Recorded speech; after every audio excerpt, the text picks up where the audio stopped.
तो इस साल ये एक और Indian super hero movie Mirai मैंने देख ली है, जिसे तुम ऑनेस्टली एक alternative historical fantasy super hero movie बोल सकते हो, क्योंकि एक पार्ट हमारे इंडियन हिस्ट्री का लिया गया है, उसको थोड़ा सा मैनिपुलेट किया गया है और उसी के साथ आगे की कहानी बढ़ाई गई है। हमारे मॉडर्न टाइम्स में आती हैं जहां पर सारी चीजें टेक प्लेस कर रही हैं।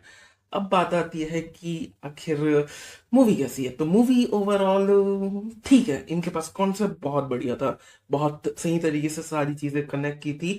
अगर तुमने ट्रेलर देखा है तो 80% मूवी तुमने ऑलरेडी देख रखी है, बची 20% तो वो सही है। जिसमें सबसे बढ़िया मुझे लगा जिस तरीके से इन्होंने विलन का बैक स्टोरी दिखाया। हालांकि विलन जो इटसेल्फ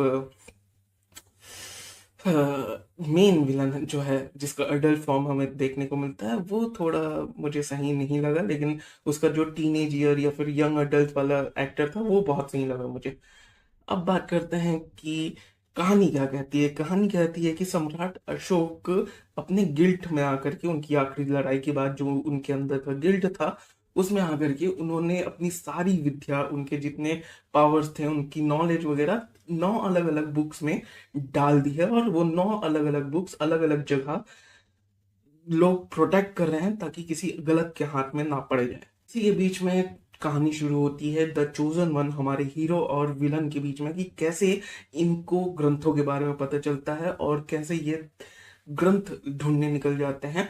हीरो को बचाना है ग्रंथों को विलन से, और सारी कहानी यहीं से शुरू होती है।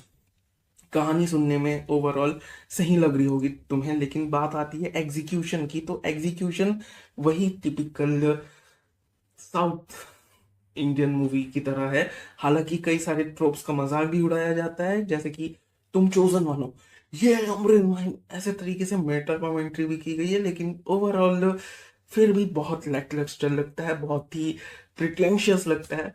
हालांकि 60 करोड़ के बजट में बनी हुई है, फिर भी कई सारी चीजें बहुत बढ़िया लगती हैं। स्पेशली अगर तुमने ट्रेलर देखा है तो उसमें एक बर्ड के साथ, बड़े से बर्ड के साथ हमारे हीरो की फाइट होने वाली है, तुम्हें पता है, तो वो बहुत बढ़िया लगता है। लेकिन इसी के साथ बहुत सारी चीजें बहुत ही बेकार लगती है, टू बी ऑनेस्ट। और उसी के साथ आता है फाइट सीन्स।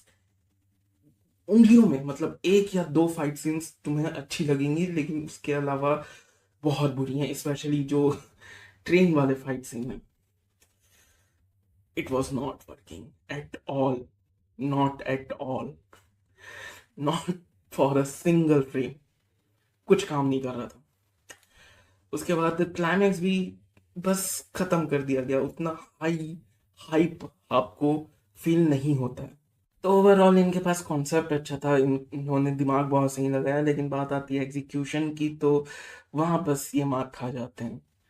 तो अगर इनका सेकंड पार्ट आता भी है, अगर कोई पोस्ट मिड क्रेडिट सीन होगा तो मुझे नहीं पता, क्योंकि मैं निकल गया था, मुझे नहीं पता कि कौन क्या है। उसके अलावा तो हाँ,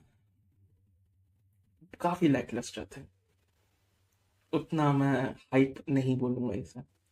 बाकी ये थे मेरे ओपिनियंस, तुम अपने ओपिनियंस नीचे कमेंट सेक्शन में लिख सकते हो, और इसी के साथ मिलते हैं अगले वीडियो में। तब तक के लिए बाय, और सब्सक्राइब करो, क्योंकि सब्सक्राइब करना बहुत जरूरी है। Okay bye.